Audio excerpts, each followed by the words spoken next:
morning, my name is Eric Dillner, and I'm the CEO of the Shoreline Arts Alliance. Thanks for joining us today.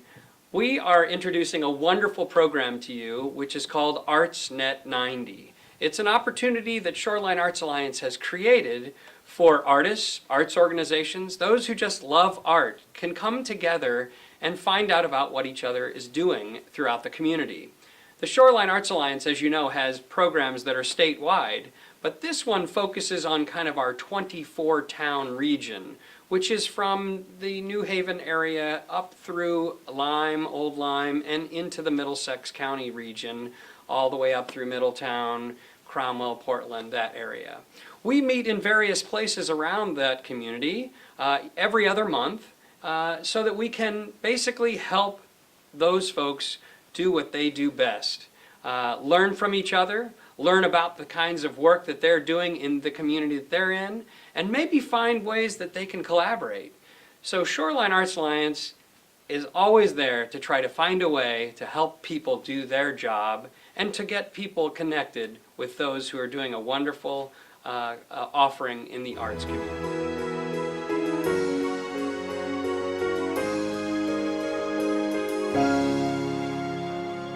So I think most of you know I'm Eric Dillner. I'm the CEO of the Shoreline Arts Alliance.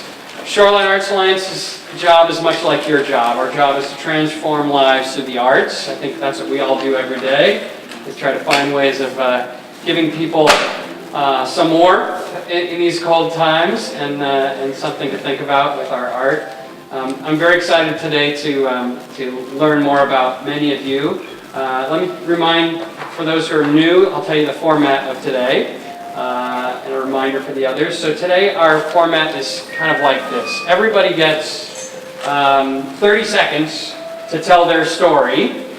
We go around the room. Emily actually will have a buzzer go off, and that'll kind of get us to move on to the next person. Or it might be an opportunity for you to shout across the room and say, hey, what you're doing sounds really interesting, and it might fit with what I'm doing, so let's talk.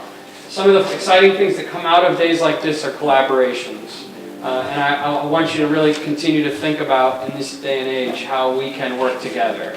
And I think that's what we're all about in many ways, how we can help each other. And then, of course, not just collaborations, but learning together. If there's something that you feel your business needs, will you please make sure you let me know, because what I think this is an opportunity for us to find someone who can come in and talk to those needs and help us move forward with that. And then if we find that there's some need that we just scratched the surface on and we want to go deeper, we can have I'll say a day that's not necessarily called ArtsNet 90, that's really to focus on that activity. That's kind of our next phase of ArtsNet 90, is to start having, I'll say, focused activities that it's more about learning and less about, I'll say, the collaborative side, which is what today's about. So please, your feedback is very helpful. So we're going to start with 30 seconds around the room, okay? And then we'll have three folks share a little bit more about their story. One is Barbara, and thank you for having us here, Barbara Nair of Spectrum Gallery. Thank you so much for having us here today. She'll get to share, and then we'll have a couple others, and then we have Brian Boyd from Short Publishing to talk to us a little more in depth about the world of getting the word out there, I'll say. All right, should we start? Hi, I'm Julia Ferracci. I'm from the Middletown Commission on the Arts, and I'm actually multitasking here because I'm also taking a class in nonprofit arts management at the University of Hartford, and I have a paper due tonight. And the budget isn't working out, so we have to fire a couple of theoretical arts professionals. Maybe they'll volunteer, I don't know, but anyway, I can listen. Thank you. Yes, I'm next. I'm Claudia Eppright. I'm Director of Development for Capella Cantorum. We just finished our 48th season on Sunday, and we're coming into our 49th in the spring with Elijah in May. Rehearsals begin in January for anybody who wants to sing with us. And that's all I've got today. Oh, we do need one thing, money. Thank you. Money. Should we have a day about money? Hi, I'm Maureen Belden. I'm the Executive Director of Guilford Art Center. We're a school, shop, and gallery in Guilford. We celebrated our 50th anniversary 2 years ago, so we've been around for a long time. The most exciting thing we have coming up is a book signing with Jacques Pepin in our gallery on Sunday, December 16th. He has a new book out, but we're also having an exhibition of his artwork at the Art Center in June and July. So it's really exciting because he hasn't shown his art places before. So anyway, it's free and open to the public on Sunday the 16th. Great. Yes, I'm Elaine Sitch, and I'm a gallery assistant here at Spectrum, and I've known about the Killingworth Art Center for many years. Both of my children have done classes there. Good morning, I'm Taj Anderson. I am from Congressman Joe Courtney's office. It'll be 5 years I've been with this office. Really? This month. So time flies. I remember being an intern just like this. We have some upcoming projects in January and February. Our creative writing contest, which is open district-wide for elementary school students, and probably be talking about that more in the next couple of months here. So, thank you. Great. I'm Rosemary Cushing. I'm a volunteer for the Shoreline Arts Alliance, and I do paint a little bit. So that's about it. Hi, I'm Andrea Aaron. I'm a member of the Connecticut River Artisans Cooperative, which is just down the street on Main Street in Essex. I'm a jeweler, and we have about 17 artists that are full-time members, and we run the shop, everything from stained glass artists to painters to ceramic artists, and I'm also a volunteer for the Shoreline Arts Alliance. Hi, good morning. I'm Laura Vescovi. I'm with Eastern Connecticut Ballet, their public relations manager. Our big news right now is this Saturday is our cracker. We are unveiling all new scenery and special effects, and it's all focused on the history of New London.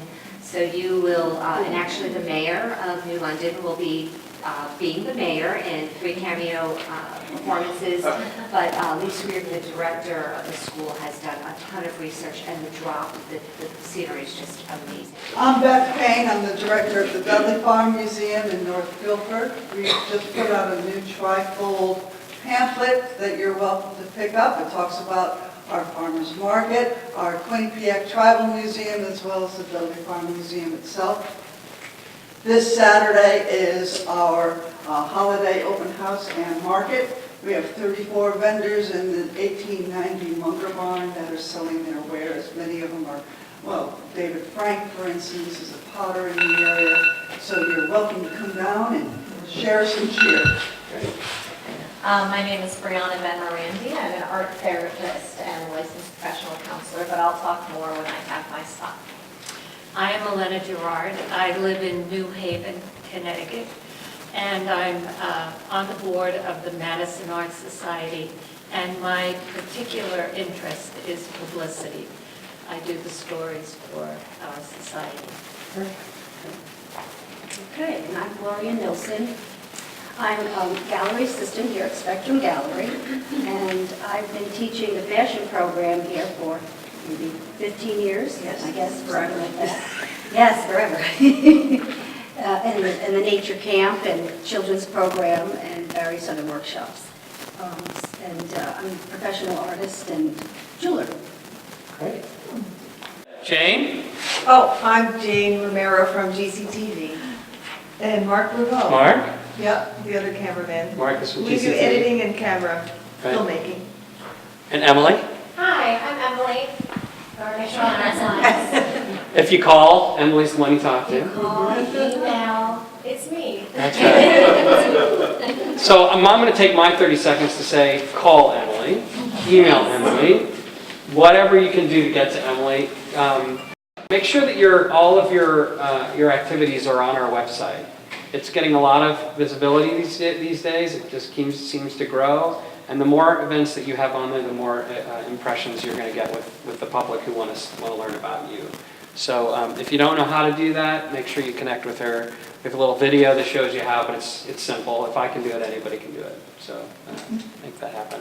All right, so we're going to move on to our keynote speaker. Brian Boyd is the editor of Shore Publishing. He's going to talk to us about cracking the code, making the most of limited media opportunities. That was one of the ones that we can use right there. Brian, the newspapers are Zippo 6, I think he'll talk about that, was recently named a New England Newspaper and Press Association 2018 Newspaper of the Year. With an academic background in environmental and American studies, he started at Shore Publishing as a Guilford beat reporter and quickly became appreciated with the deep responsibility of hometown paper for its readers. Brian has served as the editor for 16 of the 18 years at Shore, and he lives with his wife, dog, and several guitars in Deep River. Lots of guitars. We love that. Well, thank you so much for inviting me here today, and thank you, Barbara, for this lovely spot. How do we make sure that we are able to tell your stories effectively, and how are you able to share your stories effectively with us to get that word out to our readers? One of the things that any of the places that you're trying to, media outlets that you're trying to share your story with, is that we are starved for good stories. We have we want good information. We have precious little resources to turn that around from what you give us to what we show to our readers. So the main goal for me is going to give you some tips on how to best get what you're trying to say out quickly with as little effort as possible on our half. Laziness, yeah, sure, it's a bit of that, but it's mainly self-preservation. How many of you are, would you say, very familiar with Shore Publishing? I can't beat that. Thank you. We're a weekly newspaper, and hopefully everybody here thinks of us as your hometown paper if you live in our district.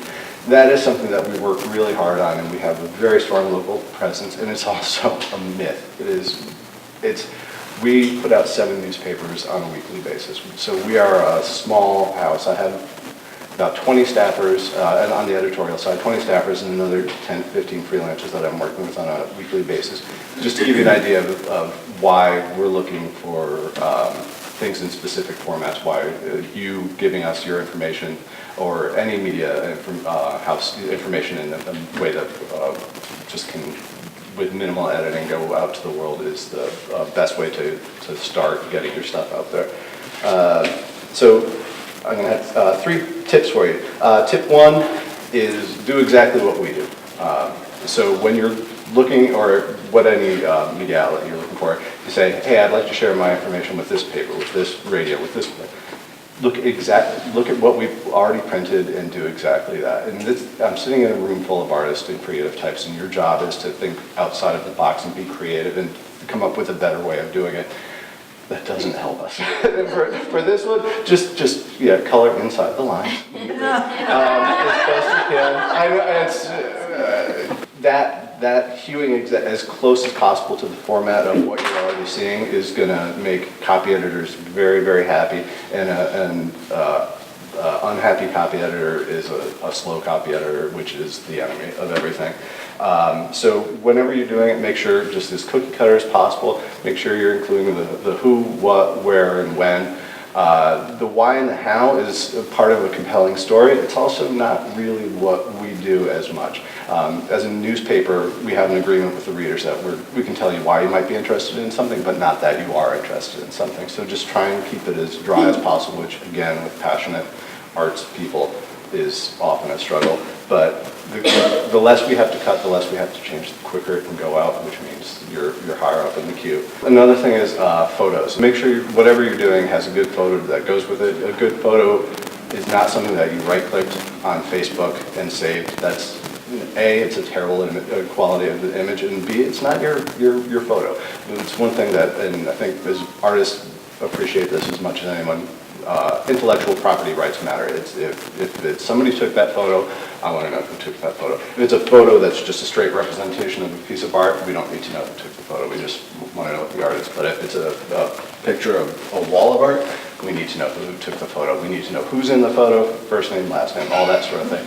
If we have to loop back for anything, we have to loop back for what time does that start, or what's the address of that, or, I mean, that, you're kind of bubbling down to the bottom of the queue as opposed to the top of the queue. So just try and get everything in there first time.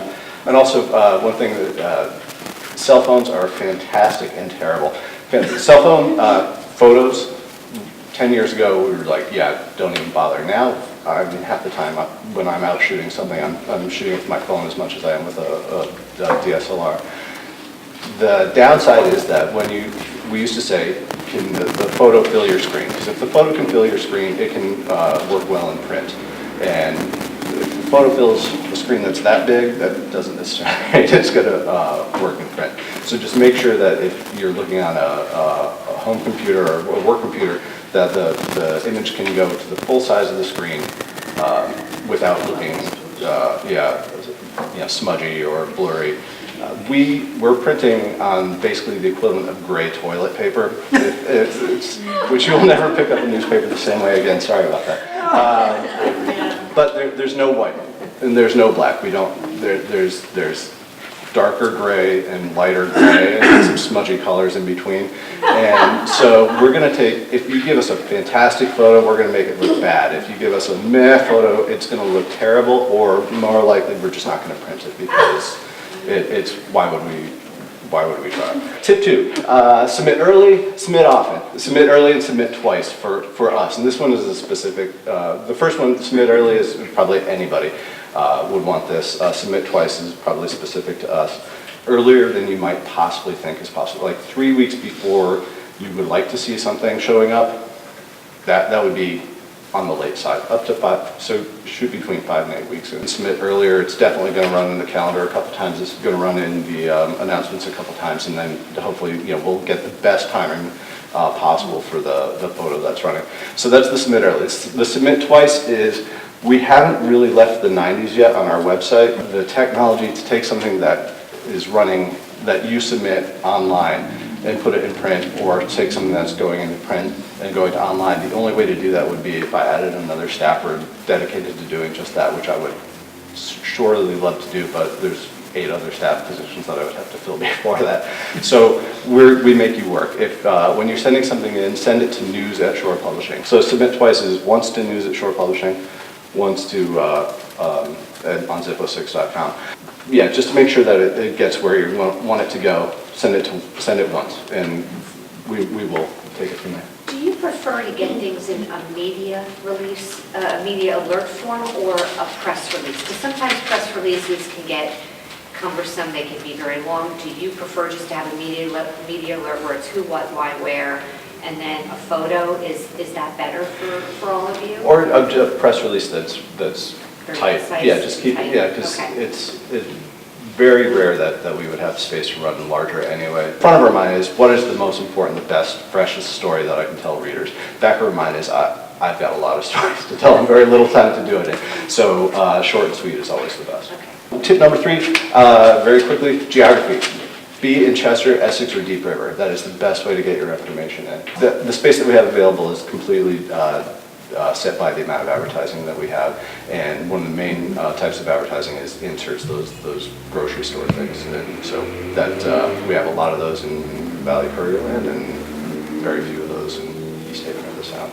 Questions? So we say we have a call for artists, and we'd like that to go into each of the papers.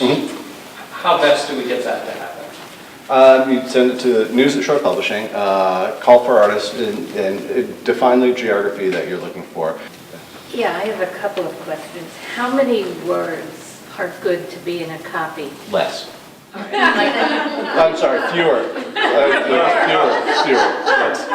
All right, like what number? Like I typically do, like we're going to have artists at the town hall in Madison, and I have 2 people, so if each person was 50 words, is that an advantage? So you're talking about an event, an upcoming event where Correct. a profile, and you're probably going to accompany with images of their artwork. Correct, right? that was another question, but. Yeah, so for something like that, I would say go between maybe 50 to 100 words per artist, and then give us a couple photos. Chances are what you'll see is 25 words per artist and one photo from one of them. When that week comes around, we just don't know from a week-to-week basis how much space we'll have. And in sending the photos, do you prefer them as an attachment? Yes.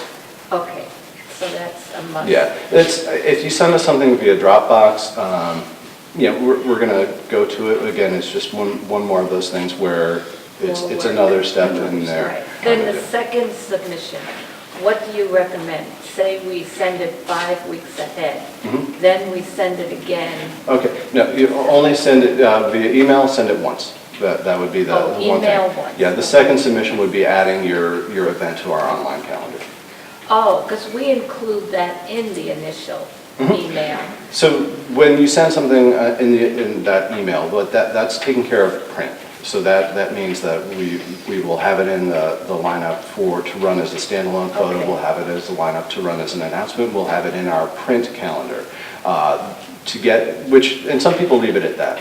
Print is in no way dead in this part of the world at least, and that's great. But to get it in our online calendar, which is definitely growing, that would be the second submit step. Okay, because we say submit to your calendar, then we do the story. So we should do it 2 weeks ahead, just the calendar part. You should go to Zippo6 Oh, as soon as you do Zippo6, it. okay. Yeah, as soon as you send that release to news at Shore Publishing, then go to zippo6.com Okay. and put that, because we just don't have the way to take it from the one to the other. Thank you. This is great, Brian. Thank Okay, you so much. yeah, and I really appreciate you. Let me take extra time. Fantastic, huh? So we all need to know.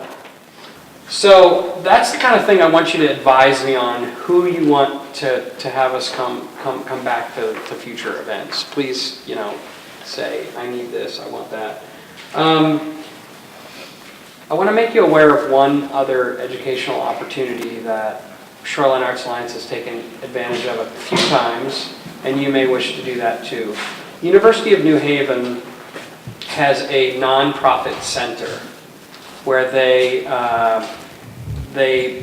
will study your organization with a classroom of kids, 5 or 6 kids, and then they will come up with a marketing plan for you, and you can take it or leave it. But it's spectacular. We've done it twice. One was to get a new logo. We didn't change our logo, but we got all the information and it helped us think. So you don't have to use it, but it's something that you can use. And then the other was to make an online marketing plan for us. We were doing much of it, but it helped us think a lot about what we were doing. And the other thing we did is we gave the opportunity to these college kids to think about working in the nonprofit sector. Because honestly, they're all thinking for-profit sector. So if you're interested in that, talk to me. The gentleman's talked to us a couple times. Ron Kuntz has come and talked to us. He's the guy who's actually running that program now. So if you are interested, I'll hook you up with him at some point. Okay, Barbara, come on up. So this is Barbara Nair. She has invited us graciously. You've given us wonderful coffee and donuts. Thank you for that. Thank you, Eric. We appreciate it. Tell us all about this wonderful space we're in and your world. Well, first of all, welcome. I'm Barbara. I started the Art Center Killingworth 16 years ago, and this gallery, I'm the director of the gallery, which has been here as of March 2019, 5 years. We work with 80 to 100 artists and artisans in this space. It is a non-profit gallery because the parent company is the Art Center Killingworth, which is a 501c3. The Art Center, as I said, started 16 years ago as a project I was doing for my studying of nonprofit management, arts management. So I understand what you're doing. This was the project. We started in a studio in Killingworth. We still have that studio. We do very messy classes there, and we run our summer camps out of that studio. And we store tons of arts materials that we have collected over 16 years. That's the Art Center. The Art Center grew from those two people, mainly through programming and networking. Every program brought in new people. And those people grew and grew and told other people. It wasn't really magic, it was a lot of hard work and a lot of talking and a lot of relating to people and their needs and what they wanted. Very similar to what we're talking about here. We then grew from 2 people to now to over 7,000 people that we are in touch with through our mailing, and the same amount through our email lists, and we have very active social media outlets also. And a wonderful, wonderful staff, some of whom are not here today because they had other things. They actually have a life. But there's more people involved than the several wonderful people who are here today. The gallery itself runs 6 shows a year. We jury them, we install them, and we display the work of, as I said, 80 to 100 artists and artisans. We also have 2 festivals that we do, one in Essex in the summer on their green in June, and one in Madison on their green in the fall. All of this brings in a lot more people, and like the growth of the Art Center came from the need of artists that we were dealing with asking, how could we work with you more? What can we do? How can we get more involved? And that's how this gallery came to be. We said, okay, well, what are we going to do? We need to have a place to display and help people create more work and grow their work and sell their work. So we started looking for space, and it took about 2 years to find this space and another 6 months to gut renovate it. As I said, that was almost 5 years ago. Now, as we've been growing, we've had businesses start to approach us and say, well, how can we work together in some way? And out of that has grown a new program, which is one of the reasons I want to have you here, a sponsorship program. Now, I've looked and studied a lot of sponsorship programs, and most of them are wonderful, but, and we've actually looked at the possibility of sponsoring ourselves. But usually the levels are so high that small arts organizations or even small businesses can't afford to do a sponsorship. So we said, well, that's not going to work for any of us, particularly art organizations. So our sponsorship levels, which are in this folder that you each have, plus a couple of other things, there's something in there for everyone. You can sponsor the wine at a reception. I mean, it doesn't have, you can sponsor a poster. You can sponsor anywhere from several $100s up to a lead sponsor of several thousand. It's really up to you and what you can afford. But that allows us then to develop a relationship and have some kind of synergy between our organizations. So please do, read it, and if you are interested, either contact the person on the list or speak to me, or even better, sign the mailing list, which is here and over there in the front. And I actually read every single mailing list form. So feel free to tell me all about yourself in the mailing list, and I will read it, and you will definitely hear from us. We just don't have these pieces of paper hanging around. We actually look at them. So that's really all I have to say, and I really hope you enjoy your time here. During this morning, take some time to take a look around. There's a beautiful print holder over here, and I bring that up because a lot of the illustrators here, their work is fantastic, but it's expensive, and they've given us some beautiful giclées that are much more affordable in that print holder. Okay? Thank you. Great. Thank you, Barbara. Thank you again for having us. Sure. Thank you for coming. Great. Mr. Watson, you're up. Hello, I'm Steve Watson, and I just started thinking about maybe becoming an artist. So I'm here to get talked out of it. I'm a teacher, that's what I've been doing for years. I actually call myself an unteacher. And my job is to unteach all the things you think you know, to find out what your sort of natural wisdom is. And I figured out early on that really what I do is I teach philosophy, but people won't sign up for that. You can hang a shingle, but... So I teach meditation and movement and martial arts and self-care, that sort of a thing, and people sign up for that. And then I try and sneak the philosophy into them, while they're learning different ways to move and meditate. And So I've been doing that for 35 years or something, and that's kind of been my only job. And then I'd always taken a lot of photographs, and so I started to think, is there a way that I can teach through art? And so the way that I think of teaching is really just shifting perspective, right? And I'll do that by literally turning a student's head when they're practicing something a particular way, but also it's shifting perspective in a sort of grander way to help people. I don't really so much give advice as change perspective, right? And so when people can kind of understand, oh, that's what fear is, or that's what grief is, or that's what frustration or anxiety is. These are the sort of issues that people will come to me with. It isn't really me adding more information to them. It's just, have you sort of seen it from here? Or have you, right? Which starts to feel like what an artist does, is to kind of curate a perspective. So my thinking is, if I can curate a perspective through the artwork, can I teach everything that I've been teaching when I'm not present?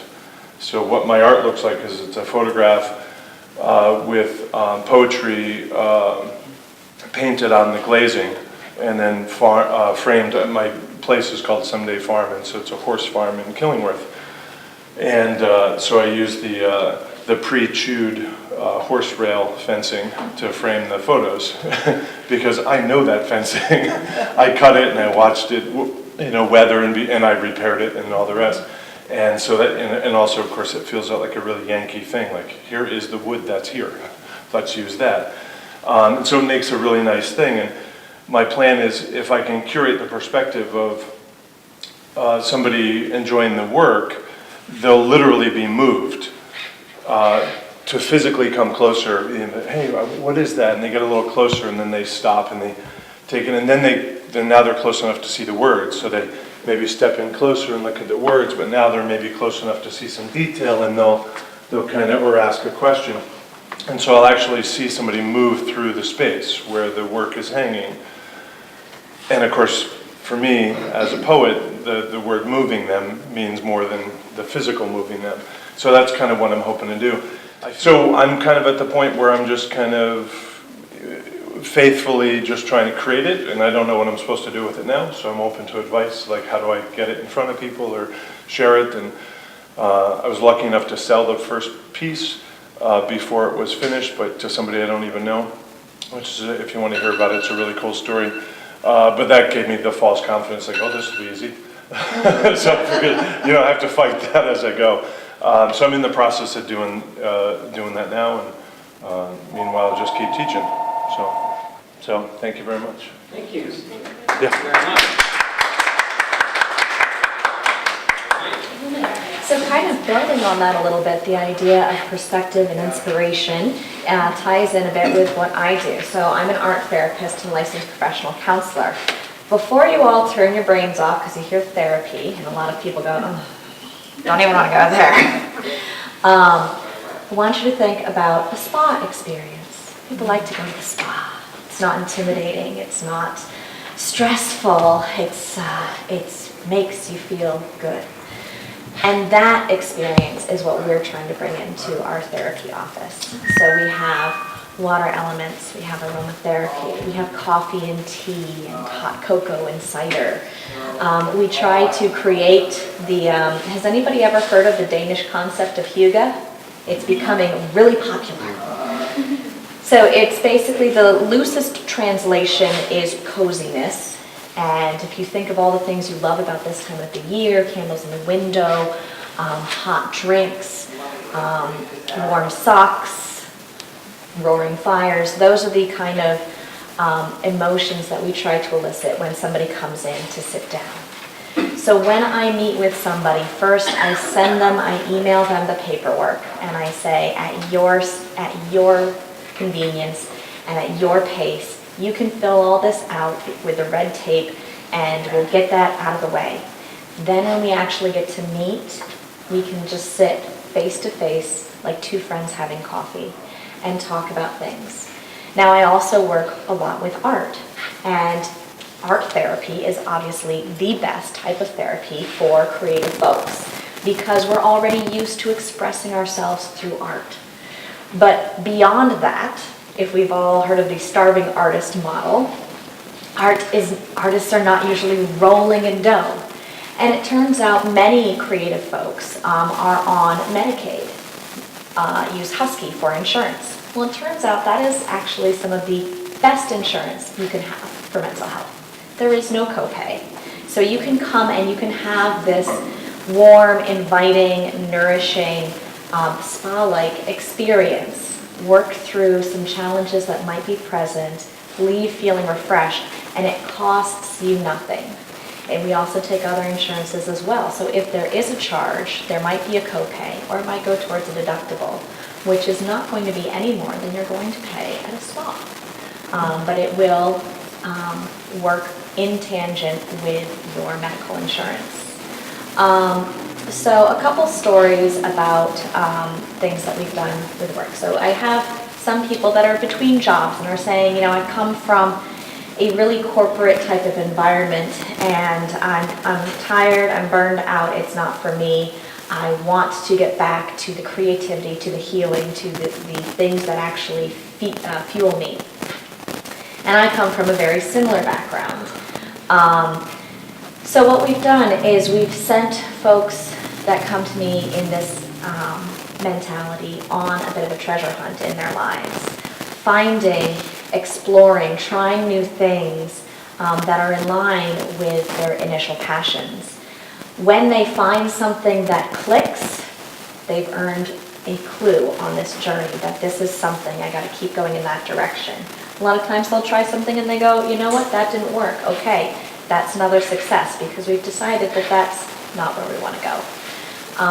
We've done things from relaxation and guided visualization, aromatherapy, and now I'm doing hypnotherapy as well, and art making, to some very practical skills, how to create a website for where you want to be, how to market yourself on social media, how to get yourself closer to where you want to be in your lifetime goals.